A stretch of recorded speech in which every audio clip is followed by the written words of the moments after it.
तीसरे लेक्चर में हैं और इसमें हम लोग कॉन्सेंट्रेशन टर्म्स के बारे में जानकारी लेंगे। इसमें आज हम दो टॉपिक पर डिस्कस करने जा रहे हैं। उसमें से पहला टॉपिक है हमारा percentage concentration and second is parts per million.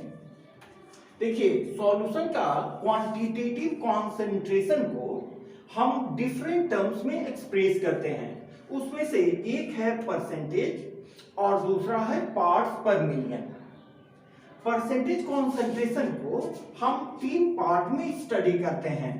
The first one is mass percentage which is defined as mass of the component divided by total mass of solution multiplied by 100, जिसको हम formula से WB upon WA plus WB into 100, यहां पर WB mass of solute को represent करता है, WA mass of solvent को and W represents the total mass of solution.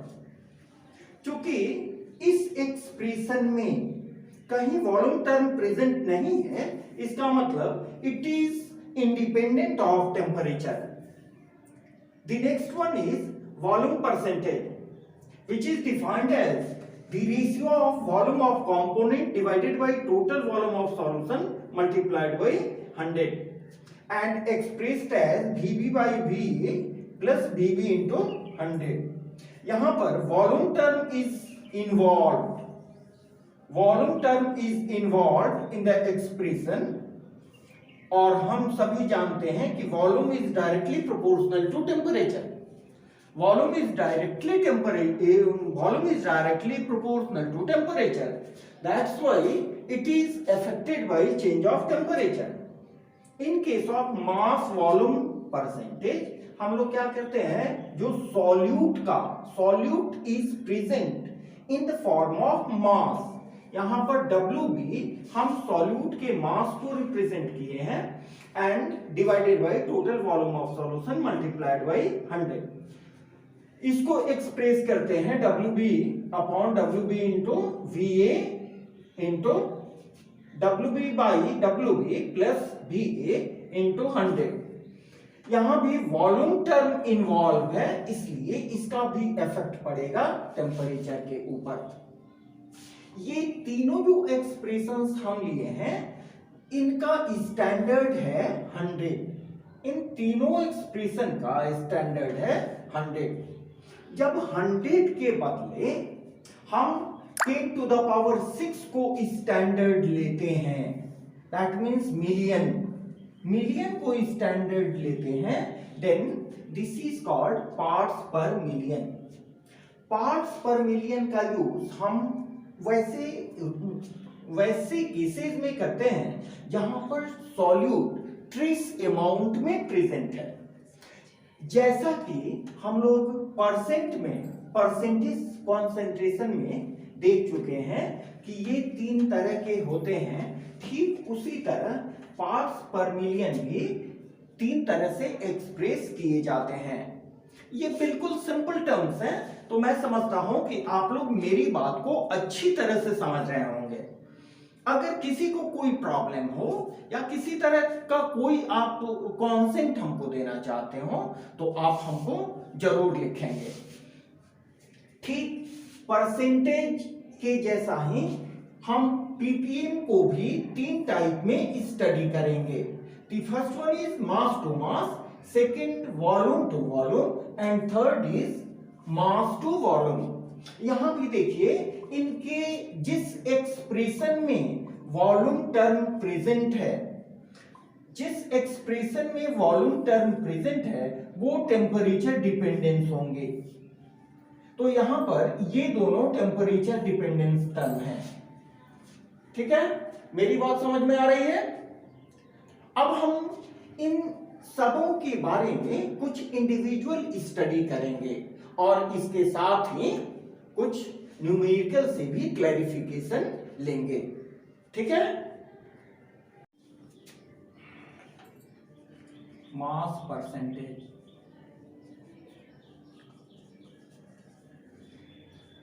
इसको हम ऐसे भी रिप्रेजेंट करेंगे। बहुत सिंपल यूनिट है जिसको हम पिछली क्लासेस में भी पढ़ चुके हैं, लेकिन चूंकि स्टार्टिंग की इनिशियल चीजें हैं जो आज भी क्लास शुरू कर रहे हैं, हम चाहते हैं कि सबों को इसका फायदा मिले, इसलिए जो भी हम लोग पढ़ें कोई जल्दीबाजी नहीं है। हम लोग जितने भी टॉपिक है सभी को कवर करेंगे, लेकिन सभी बात को अच्छा से समझें। आइए देखते हैं number 1 point, it is defined as the mass of a component in grams। ध्यान दें, यहां हम मास का स्टडी कर रहे हैं। कंपोनेंट्स इन ग्राम पर 100 ग्राम्स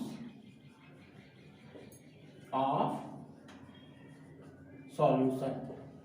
100 ग्राम्स को यहाँ स्टैंडर्ड माना गया है।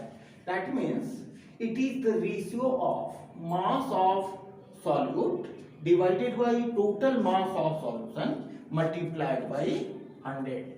दैट इज यहाँ हम लिख सकते हैं mass percentage is equal to mass of solute और वन कंपोनेंट, किसी कंपोनेंट को आप ले सकते हो, one component divided by total mass of solution multiplied by 100।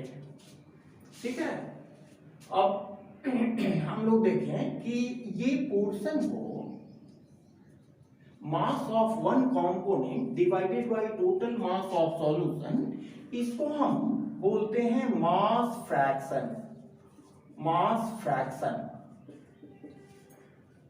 तो इसको हम लिख सकते हैं mass fraction multiplied by 100 is equal to mass percentage.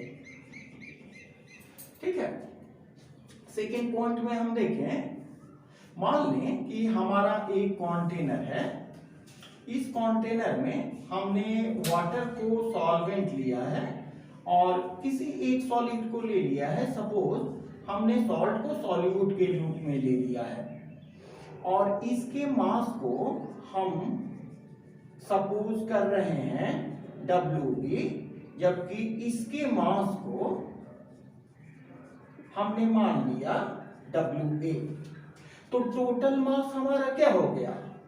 Total mass is equal to WA plus WB। ये टोटल मास हो गया। टोटल मास किसका हो गया? टोटल मास हो गया आपका सॉल्यूशन का। ये हो गया आपको सॉल्यूशन का total mass WA plus WB। तो हम किसी कंपोनेंट का मास परसेंटेज कैलकुलेट कर सकते हैं। मेरी बात आ रही है समझ में? तो यहां हम देखें मास percentage of component E is given by WA, which is the mass of component A। हमने वाटर को कंपोनेंट A मान लिया, वाटर को component A, and this salt is supposed to be component B। तो टोटल मास ऑफ सॉल्यूशन क्या हो जाएगा? WA plus WB multiplied by 100। This expression can be seen to be mass fraction। It is mass fraction। किसका mass fraction? Mass fraction of component E multiplied by 100। तो अब हमको यहां पर percentage mass component ए का मालूम हो जाएगा इस फॉर्मूला से। ठीक है, जब इस फॉर्मूला से हम परसेंटेज मास कैलकुलेट कर लेंगे, सपोज इट इज x, तो कंपोनेंट बी का परसेंटेज मास कैसे कैलकुलेट कर सकते हैं? Percentage mass of component B, इसको क्या करेंगे, is equal to 100 minus percentage mass of component A. ये जो वैल्यू आएगा ये हो जाएगा percentage mass of component B. ठीक है, इस तरह से हम निकाल सकते हैं। अब देख लें एक थर्ड पॉइंट है,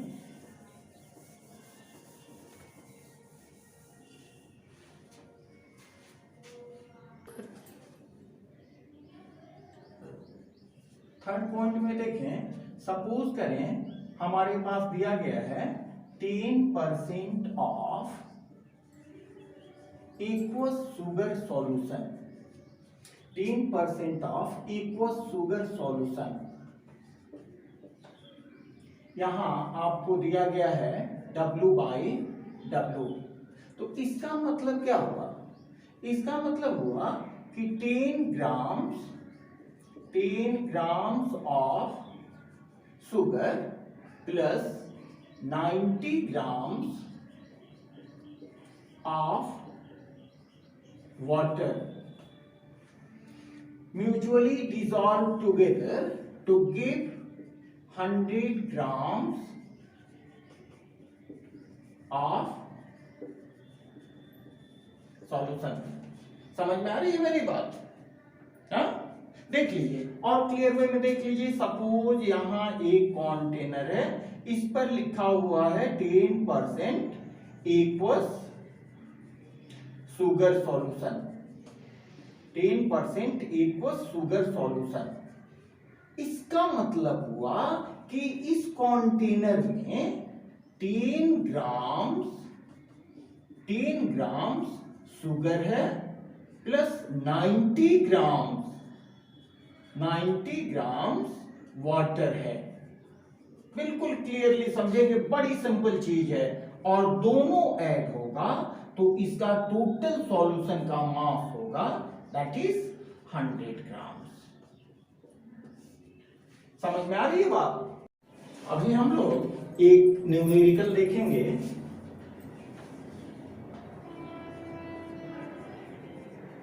calculate the mass percentage of aspirin having formula C9H8O4, aspirin in acetonitrile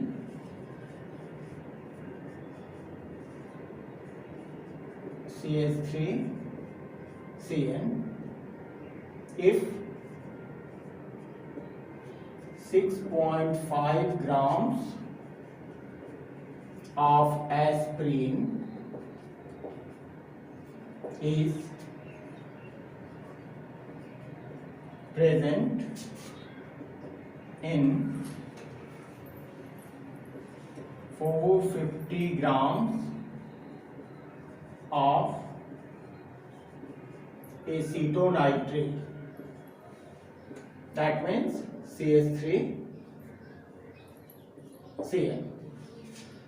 देखिए इसमें केवल जानबूझ के बड़ा बड़ा फॉर्मूला दिया गया है, बात बहुत सिंपल है, आप भी समझ रहे हैं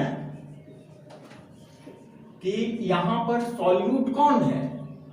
यहां पर सॉल्यूट है एस्पिरिन, जिसका फॉर्मूला दिया गया है C9H8O4, और इसका मास दिया गया है। सॉल्यूट के मास को हम लोग अभी तक WB से रिप्रेजेंट करते आए हैं। और मैं बता दूं कि आगे भी कैलकुलेशन में आप थोड़ा ध्यान रखना कि सॉल्यूट के मास को WB से और सॉल्वेंट के मास को हम WA से रिप्रेजेंट करेंगे। तो यहाँ WB आपको हो गया 6.5 ग्राम, ठीक है। और एसीटोनाइट्रिल सॉल्वेंट क्या हो गया? सॉल्वेंट हो गया एसीटोनाइट्रिल, हैविंग फार्मूला CH3Cl, ठीक है। इसको हम रिप्रेजेंट कर रहे हैं WA से और इसका वेट है 450 ग्राम। तो आपको कैलकुलेट करना है, calculate the mass percentage of aspirin. Mass percentage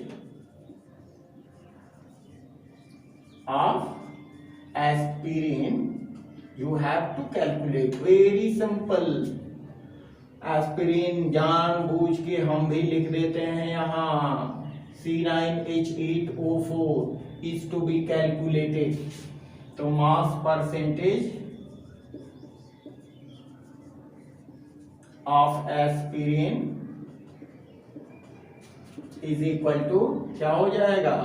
WB by WA plus WB into 100, ठीक है। तो यहां पर क्या करेंगे? 6.5 by 6.5 plus 450 into 100, that means 6.5 by 6.5 into 100। इसको आप सॉल्व करेंगे, इसको आप सॉल्व करेंगे तो आएगा 0.0142 into 100 is equal to 1.42%। That will be the answer. समझ रहे हैं मेरी बात? ठीक है, लिख लीजिए इसको, और नहीं तो स्क्रीनशॉट ले लो। वैसे बहुत सिंपल सवाल है। चलिए एक नेक्स्ट न्यूमेरिकल की ओर, नेक्स्ट एक देखते हैं।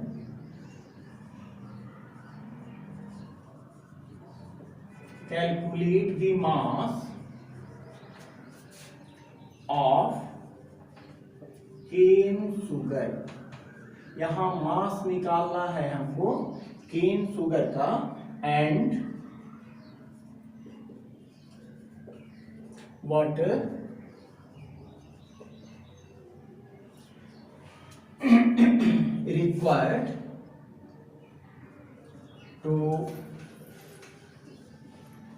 required to prepare 250 grams of 25% solution of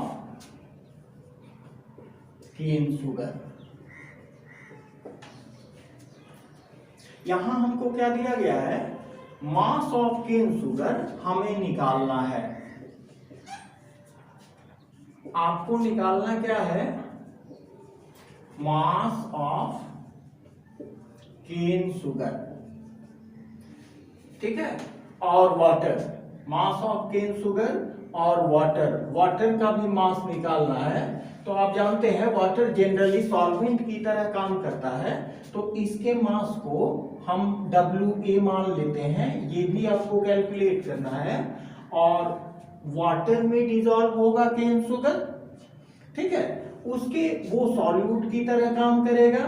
उसके मास को हम पहले की तरह WB मानते हैं। इसको भी हमें कैलकुलेट करना है।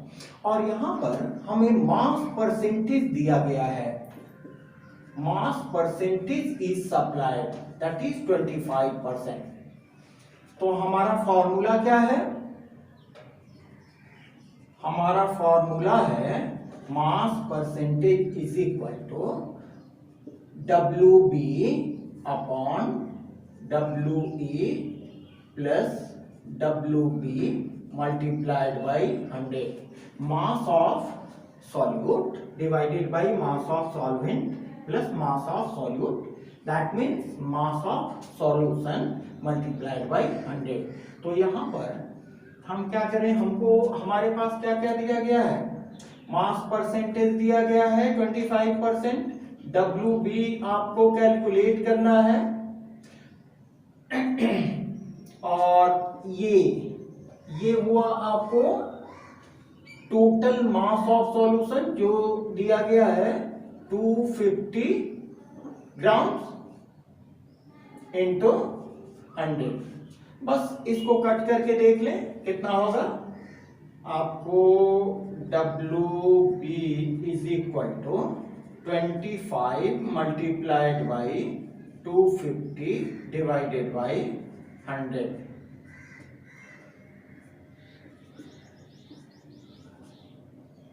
ये हो गया 125 by 2 is equal to 62.5 gram.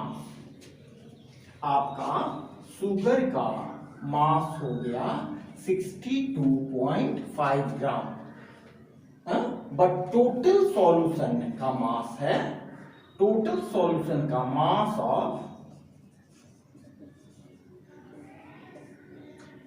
Of solution, इसका मतलब कि WA प्लस WB आपको दिया गया है 250 ग्राम्स, तो इसमें WB आपको मिल गया 62.5, ठीक है। तो WA इज इक्वल टू क्या हो जाएगा 250 माइनस 62.5 इज इक्वल टू कितना होगा, सब्ट्रैक्ट करने पर कितना आएगा 187.5 ग्राम्स। तो ये हो गया आपको वाटर का मास और ये हो गया शुगर का मास, ठीक है, समझ रहे हैं, कैलकुलेट कर सकते हैं। कोई अगर प्रॉब्लम होने से आप हमको जरूर लिखना, और इस तरह के और भी न्यूमेरिकल धीरे धीरे हम लोग जैसे जैसे आगे बढ़ेंगे वैसे वैसे रिलेटेड टॉपिक के न्यूमेरिकल्स पर डिस्कशन करते रहेंगे, ठीक है। चलिए और एक न्यूमेरिकल देखते हैं। एक न्यूमेरिकल आप लोग ये कोशिश करना, ये सभी न्यूमेरिकल एनसीईआरटी बुक्स के ही हैं, ठीक है। आप लोग एक कोशिश कीजिएगा, बहुत सिंपल सा सवाल है, calculate the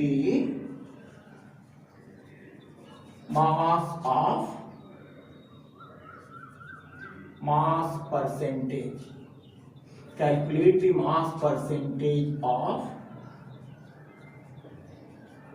benzene C6H6 and carbon tetrachloride, benzene and carbon tetrachloride if 22 grams of benzene, if 22 grams of benzene is dissolved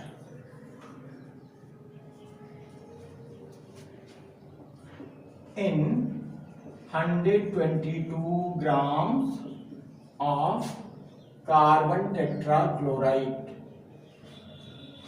ठीक है। ये आप लोग अपने से बनाना, इसका आंसर आएगा बेंजीन के लिए, बेंजीन का वैल्यू आएगा 15.28% एंड कार्बन टेट्राक्लोराइड का वैल्यू आएगा 84.72%।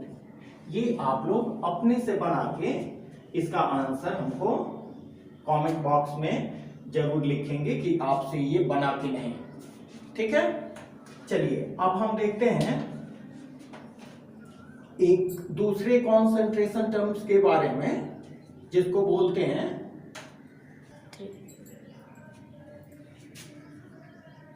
Volume percentage.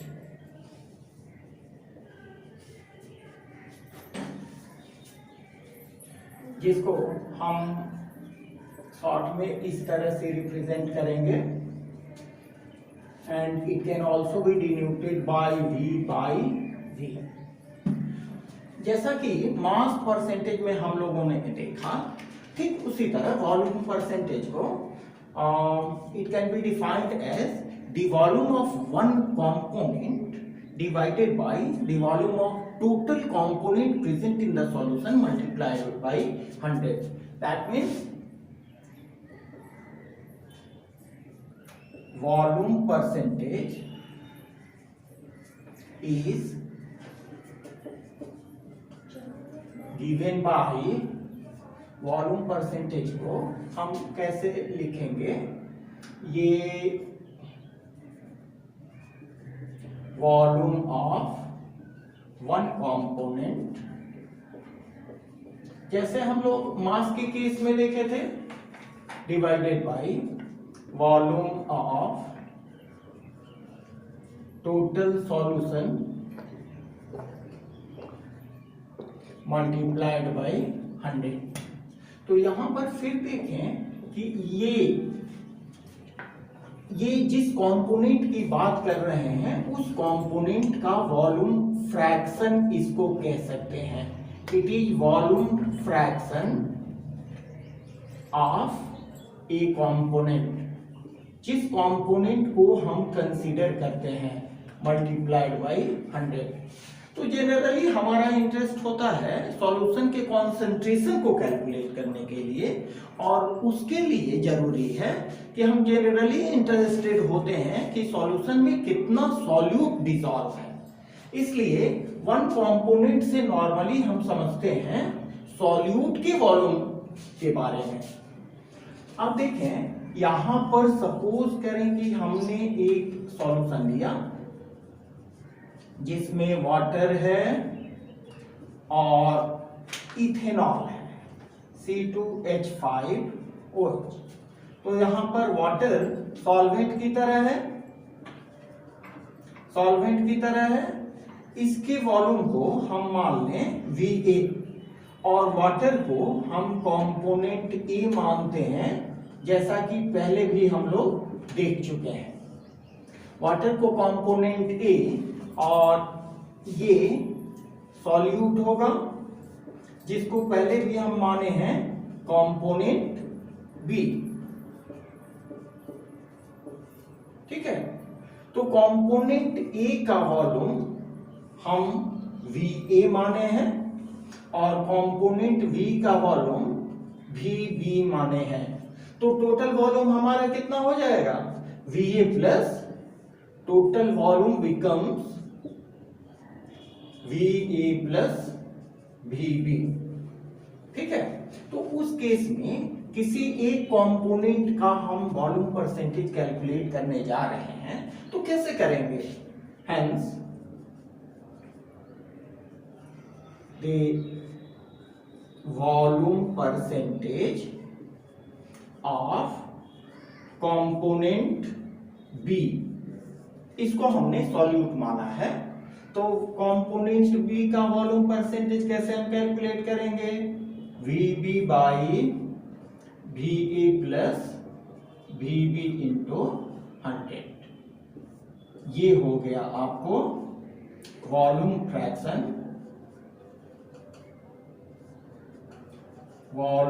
Fraction of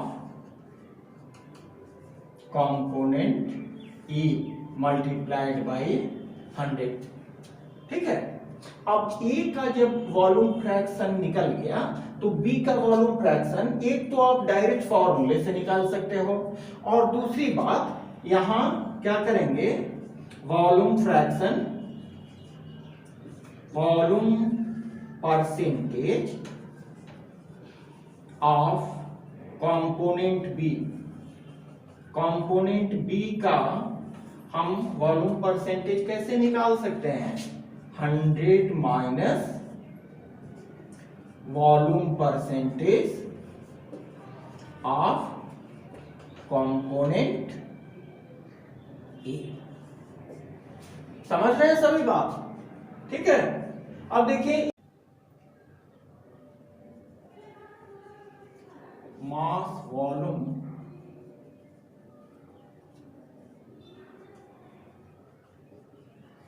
percentage, इसको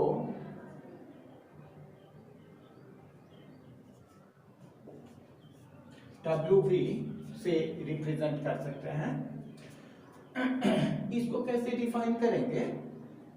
मास of solute, mass of solute, solute के मास को हम लोग अभी तक क्या देखते आए हैं?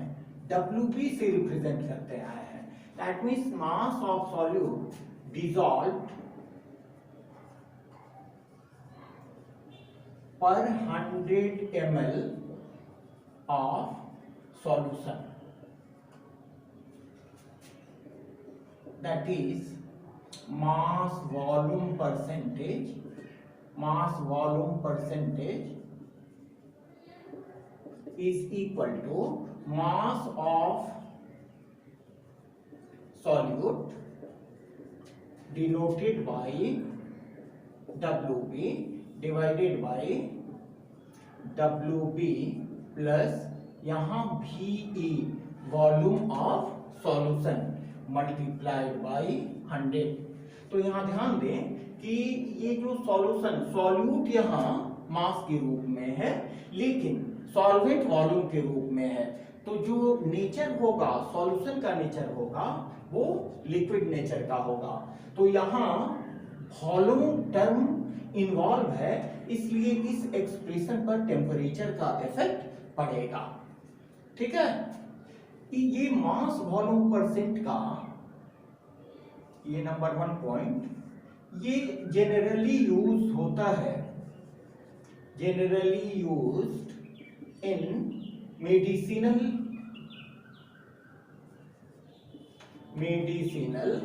and pharmaceutical purposes,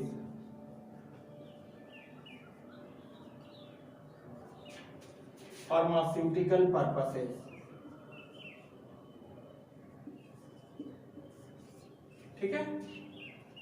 चल ये हुआ। अब इसके बाद हम लोग फाइनली आज देखते हैं parts per million, parts per million जिसको शॉर्ट में ppm कहते हैं। पार्ट्स पर मिलियन कॉन्सेंट्रेशन वैसा कॉन्सेंट्रेशन यूनिट है जब सॉल्यूट का परसेंटेज काफी कम हो, when solute is present in trace amount and solvent is present in very large excess amount. In that case ये बहुत कॉन्वेनियंट होता है, बहुत सुविधाजनक होता है कि हम कॉन्सेंट्रेशन को ppm में एक्सप्रेस करें। हम एक एग्जाम्पल के मदद से इसको समझने की कोशिश करेंगे कि हमें ppm क्यों इतना इंपॉर्टेंट लगता है। ठीक है। तो आइए देखते हैं पार्ट्स पर मिलियन, पार्ट्स पर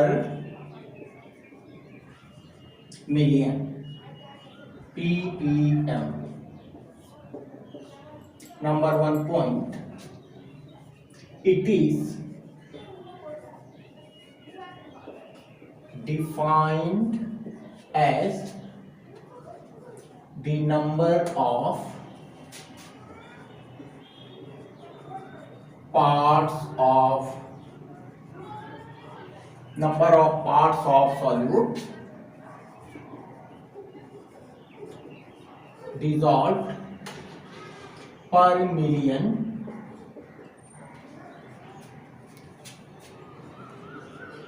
part of सॉल्यूशन। मिलियन आप जानते हो 10 to the power 6 को हम 1 मिलियन कहते हैं। That is ppm is equal to parts of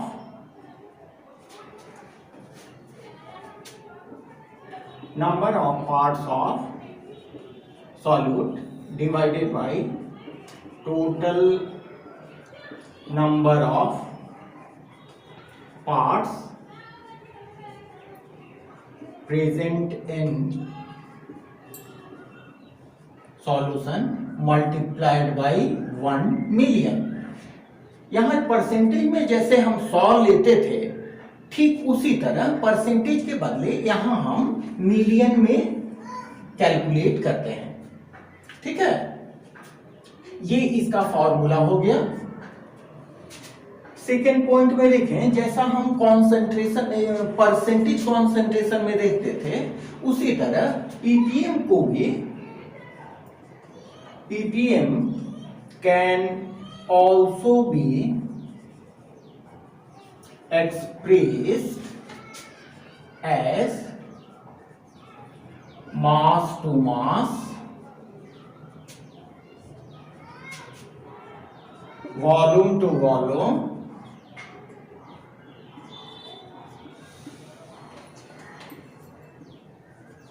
and mass to volume। जैसा कि परसेंटेज एक्सप्रेशन में, कॉन्सेंट्रेशन के परसेंटेज एक्सप्रेशन में हम लोग देखे थे, ठीक उसी तरह मिलियन में भी हम लोग इसी तरह की बात देखते हैं। ठीक है, और यहां देख लें कि parts per million, third point में लिखें, it is very कॉन्वेनियंट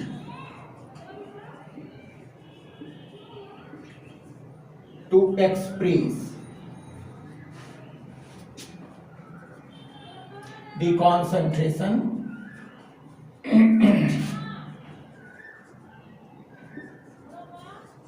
of solute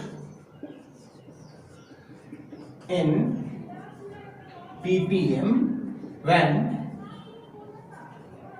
it is present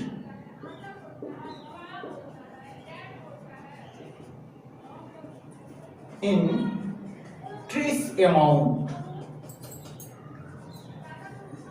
जब सॉल्यूट बहुत कम अमाउंट में प्रेजेंट हो तो ये बेटर होता है कि इसको और कॉन्सेंट्रेशन यूनिट में एक्सप्रेस नहीं करके हम पीपीएम में एक्सप्रेस करते हैं।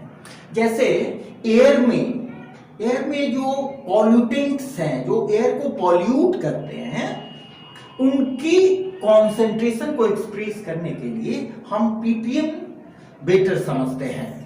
इसको एक एग्जांपल से हम समझें।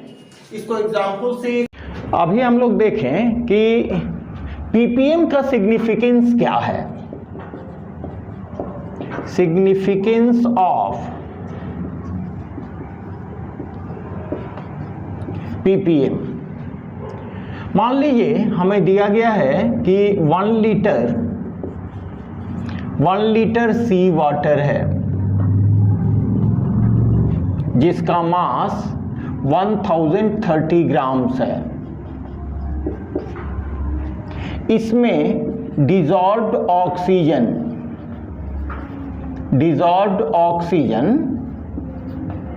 दिया गया है 6 × 10⁻³ ग्राम्स।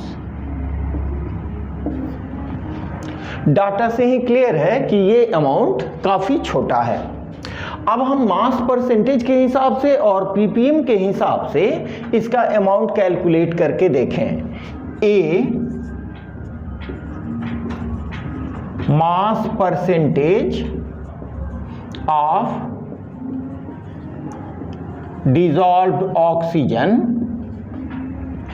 कितना होगा? 6 × 10⁻³ डिवाइडेड बाई 1030 मल्टीप्लाइड बाई 100। यहाँ पर ध्यान दें कि हमने केवल 1030 ग्राम्स लिया है because it is present in very trace amount. जब इसको हम सॉल्व करेंगे तो कितना आएगा?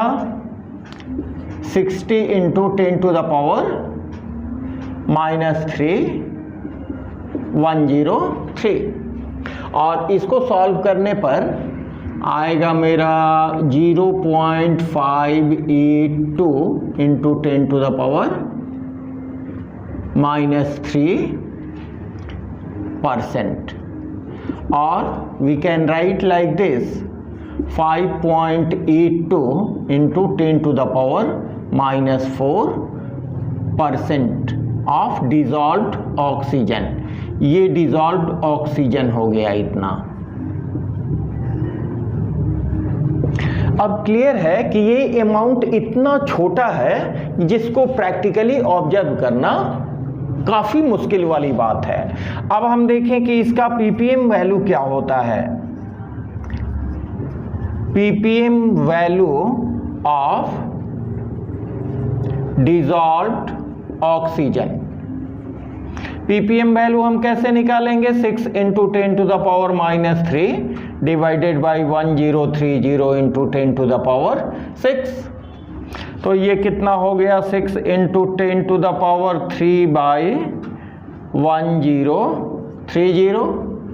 जब इसको सॉल्व करेंगे तो मेरा वैल्यू आएगा 0.00582 into 10 to the power 3 which is equal to 5.82 ppm which is practically observable.